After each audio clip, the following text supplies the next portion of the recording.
The following protocol provides step-by-step instructions to set up a hydroponic system in a laboratory. This protocol has been optimized for Arabidopsis thaliana. One of the major factors that contributes to a successful establishment of a hydroponic culture is the health of seedlings used for the experiment. Therefore, sterilization of instruments, seeds, and culture media play an important role in reducing the risk of contamination and provide a good start for the plants before they are transplanted to the hydroponic system.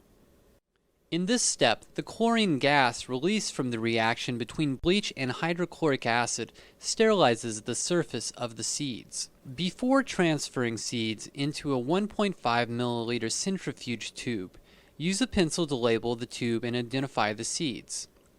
Pencil is preferred because ink may fade away during sterilization. Also, mark the cap of a tube with a Sharpie. This mark should go away during the course of the sterilization process due to the chlorine gas released. The recommended seed volume per tube is around 100 microliters.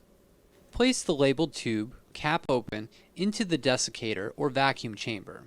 Place the desiccator in an active chemical fume hood. Pour 100 milliliters of bleach into a 250 milliliter beaker. Place it in the desiccator and close the desiccator's valve.